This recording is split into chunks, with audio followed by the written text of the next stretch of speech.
welcome back. Now, Mark Blundell is going to take Penny for a steaming hot lap around the famous Le Mans circuit. 3, 2, 1, go! Oh, my life. Right, off the start line. Obviously, it's a rolling start on the race, isn't it? Rolling start on the race. It's going to be an incredible experience. Masses of adrenaline. Masses of adrenaline. And the other thing as well, it's 4 o'clock in the afternoon, so it's kind of a late start for everybody, but you soon get into it. So coming up to the Dunlop chicane now. This is going to be about 160 miles an hour when we enter. Wow. What are we doing now? We're only doing 120 k's, only doing about 80 miles an hour at this point. You have to go down into second gear. You see the big Dunlop chicane, always picks up in the night as well. Cross all the curbs. And this is going to be a complete spin out button. And this is a... What the hell? You're not going to do that in the race? Not the way to do it. No, but hey, and is this going to be a complete run fight into this chicane? Yeah, but I hope we don't do that. I hope you don't. You're in big trouble if you do. Right, I'm here with Julian Bailey, one of Mark Blundell's co-drivers in the MG team. Now, Julian, this famous landmark, the first of which you're going to come across the Dunlop Bridge, coming down into the S's. What's it like here? Well, as you say, a very famous landmark. There's a big fun fair on the left-hand side. In the evening, you're coming over here and you can literally feel the atmosphere and see all the lights of the fun fair into this very fast left compression, right over the top of the hill. The car goes very light and it's a very tricky part of the circuit. Just beat the truck onto the Mulsanne Straight, and this is now National Road. Opened up, as you can see, cars any way you want to look. When do they close this down? This won't be closed down again until tomorrow morning. Right. So this is the famous straight. This is the one that everyone talks about. It used to be one long straight of how long? 3 miles? 3 miles long. When I did my qualifying lap here for pole position back in 90, we did 238 miles an hour. But that was actually with the chicanes in, which we're coming up to now. So what sort of speeds did you get to without the chicanes? Without the chicanes, you used to do about 245, 247. Right, so Julian, we're at another part of the circuit, and this part is a bit more infamous because this is the Mulsanne hump, where there was that dramatic incident a couple of years ago with Peter Dunbrack's Mercedes. What can you tell me about this area?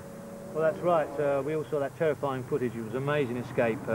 This part of the circuit, they've actually taken 12 inches off this year to try and level it out. Somewhat controversially, it's still here. They spent a lot of money, and it's a very, very sort of lonely part of the circuit. You come over the hump, and there can easily be a very slow car the other side, so you have to be very careful. Normally you're warned with white flags being shown, but you still have to be very careful coming over here at 200 miles an hour. Now, you say it's a lonely part of the circuit. Is there no atmosphere here whatsoever? Is there no fairground lights, no smells, no people waving in the crowd? Is there none of that here? There's nobody here at all. There's a few marshals, and you're on your own down here. So it's a scary place to be, I should think, at Spooky. 4 o'clock in the morning. Spooky. It still has that pull for drivers. They've got to be in Le Mans. It's still the one thing on their CV they need to have, isn't it? Oh yeah, I mean, like it's, you know, there's Le Mans, there's Indianapolis, and there's Monte Carlo. Though the 3 big races in the world, everybody knows them. You know, have you done them all? Indianapolis is the only one I haven't done, and Are you going to get to do it? I hope to do that Really? in the near future. Wow. All right, we're coming up to the Porsche curves now, and the Porsche curves are one of the most exciting series of corners around the world for me. Really? Yeah, I mean, it's just a huge buzz. So, Julian, middle of the night, you're down here, the famous Porsche curves. You're screaming through here, 4th gear. What's going through your head? That's right, it's 4th gear through here. You can see there's no runoff area at all, concrete walls either side of you. Really difficult section. If you get caught behind traffic here, you'll waste a lot of time. You can't pass them at all. There's a lot of slow cars, and you get caught behind them. Here, coming through here, off camber, again, a very difficult corner. A lot of people spin off here. And over here on the left-hand side is a huge campsite. And in the evening, you can smell the barbies. It's the smoke streaming across the track, and makes you feel quite hungry, actually. There's something in every place around the circuit just to keep you on top of things, isn't there? Yeah, there's always, you know, Le Mans so unique. There's got special attraction at every little part of it, and it just draws you through and leads you on.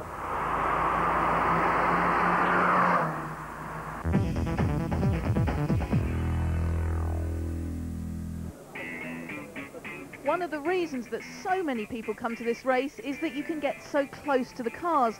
To take a walk down the pit lane is easy. You just get a pass. This is a unique opportunity. You would never get to see what we're about to see in Formula One. This is Dave Ward, who's the crew Hi Paddy, crew chief. Crew chief. Yes. You're going to show me around. Now, okay, in here we've got two massive motorhomes. What goes on in each of these? Okay, these are actually our race trucks. These are two main race trucks. This one transports the cars. This one's primarily an office for the engineers, and there's a little bit of workshop space in the back. These are the tyre ovens. We heat the tyres, keep them warm. There's a diesel burner for each of these two. We try to keep as much of the place covered as we can. Because it's raining. Because of the weather, yes. In there we've got a gearbox shop.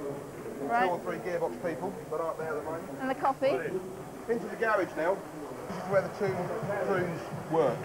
Okay, there's probably 5 or 6 people on each car. We've got engine men, gearbox men. We have a number 1, 2 and 3 mechanic on the car. This gearbox looks pretty complicated. Do you go through many of them in a race? Well, hopefully we should be staying with the same unit throughout the whole 24 hours. I want to ask one question. Go on then. This car was working perfectly yesterday. Why are you taking it all to bits? If it ain't broke, don't fix it. Why is everyone taking bits off and putting them back on? A lot of the stuff we ran yesterday was just practice stuff, and all the bodywork and stuff is all the race prepared stuff. A lot of it is new stuff, so that it will last 24 hours.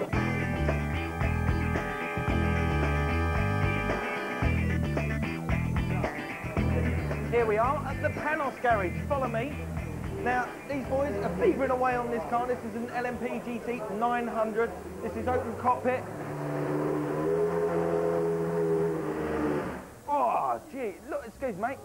Looks a bit rough, this. That's fine. You sure? Yeah. It's on fire, isn't it? No, not yet. You need air getting out of there. Are you sure? Yeah. Dainty. I thought you might be dainty. Right, here we are down at Ascari. Now, these guys are just sticking a gearbox on. They're putting this car together, and it's got to last the whole distance of the race. Now, guys, how's it going? Has it been a bit fraught at the 11th hour putting this thing back together? It's always fraught. It's always fraught. Are you going to last the 24 hours, do you think? Not a problem. Not the car. How about you? Do you think you'll last the 24 hour problem? Not a problem at all. You all on the pro back and you're bursting yourselves up with a coffee. Can I help? Can I help the car? Because it seems the car's moving about a bit. This is Ben Collins, who's going to be driving one of these Ascari cars. Have you driven Le Mans before? It's my first time here actually, and the team's first attempt at Le Mans as well. Oh, crikey, so you're all learning as you're going. I tell you what, mate, your steering wheel's broken. Pop-off steering wheel here, with a radio button on the left, so I can talk to the team all the time I'm going around the circuit, and they can hear what I'm saying, and they can report things to me as well. And these are the ones that sort of catch you out a little bit. These are the gear change lights. But So now it tells you as the lights light up, it tells you the optimum time to change the gear. That's right. And the most important bit is the alarm switches here, which tells you if there's something wrong with the car, you've got to pit very, very quickly and try and get the car fixed. Where's the gear stick? Somewhere around here. Here? That's the one. This is the gear stick here, 6 speeds. And just sitting in this car, you get a really strong sensation of what it must be like. My heart's just pounding just sitting in here. It's just terrible. I really take my hat off to you guys. I wouldn't do this for Team China. So, who's going to get pole? Time for a qualifying update. With 24 hours ahead of the teams, no one expected the red-hot battle between the leading Audis. The coveted pole went to the number 2 car with Ronaldo Capello at the wheel, just 28 thousandths of a second ahead of Denmark's Tom Christensen in the number 1 car. Ralph Kellen has made it 1, 2, 3 for Audi in the car that will be raced by Johnny Herbert. But there was a surprise for 4th place on the grid. Flying Dutchman Jan Lammers split the Audis in his British Judd-powered, Japanese-designed dome car.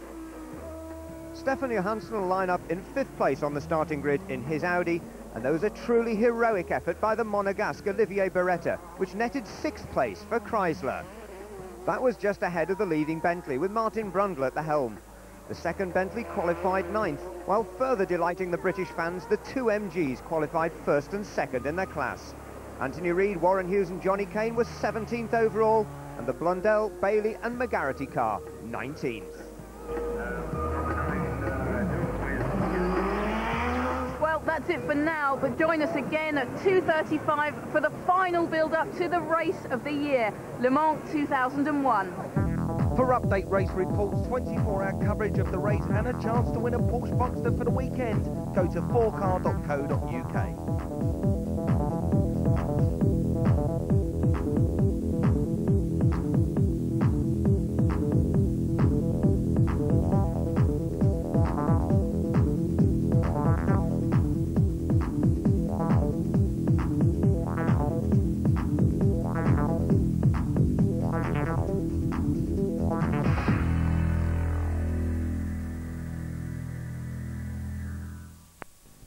o'clock. It's the Audis that will head the field away for the 2001 Le Mans 24 Hours.